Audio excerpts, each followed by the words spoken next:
Here at VH Care, the umbrella for Center for Domestic Violence Services provides services to over 7,000 women and children each year.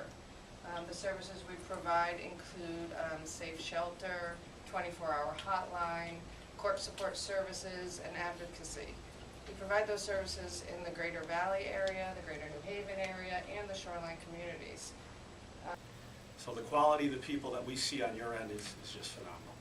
And I think this really culminated in 2011 when Sonia, and I'm so very proud of this, was the first community in Connecticut to bring in LAP, which is the Lethality Assessment Program. This was developed by, mainly by Dr. Jacqueline Campbell from Maryland. She's a professor of nursing at the Johns Hopkins School of Nursing. And through the Maryland Network Against Domestic Violence, developed this program. And it's developed for police officers on the scene of a domestic violence incident, working, again, in cooperation with an advocate, on-duty advocate. And what it is just a series of questions. And they're not thrown together, they're not random questions, they were put together in an order based on 25 years of research by Dr. Campbell. And the goal, the ultimate goal, was to reduce domestic violence homicides. But that goal is being met in Maryland, but I think the more everyday benefit of that is getting victims into services immediately. And just just a brief description of what we do. The officer will go to a scene, and let's say there's an arrest made, and it's 2 o'clock on a Sunday morning. And in the past, we would talk to the victim, make sure she's okay. And I'm going to say she because that's the majority of domestic violence victims. And basically say, well, here's a card, call these folks Monday morning. We'll get you in services. Well, a lot can happen in those 24 to 36 hours. Out of fear, out of sympathy, out of whatever reason, often they didn't make the call. And the cycle, well, he promised me this wouldn't happen again. And then the cycle continues, and it continues. So if in answering these questions, asking and getting answers, if they reach a certain score, a certain weight, the officer then focuses on connecting the victim to the advocate right there, right from that kitchen or bedroom or parking lot, wherever it is.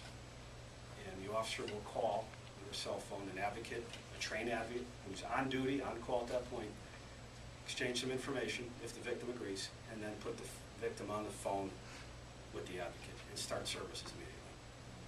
Strike while the iron's hot, I suppose you call it. And the chances of that victim staying with services and getting the help they need is much greater than having just handed them a business card. This isn't just a police problem. It's not just an umbrella problem. It's everybody's problem. Because if 75% of us know somebody that is or has been going through it, we need to do something. It may cost me a friendship, but it may save somebody's life. You know, front lines, this is what it's about. And you really make all the difference in the world. And you give people a new opportunity for life. For life. These are not issues that are parks, roads, bridges, or infrastructure. This is about, in many instances, life and death. And that's where you play such a role. You know, this past week, I think the country was shocked by the disturbing video that we saw about Ray Rice, NFL. Punched his wife, knocked her out in an elevator, and then, if you saw the video, is dragging her out by her feet from that elevator. It's staggering, you know, and because the news repeats it over and over again, every single time, you know, you're just overwhelmed with what happened, there. But sadly, this is a crime, and it happens all too often.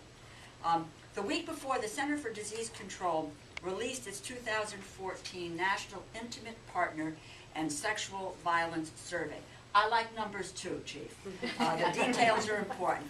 And it found that nearly a third of women, 31%, have been physically abused by an intimate partner at some point in their life.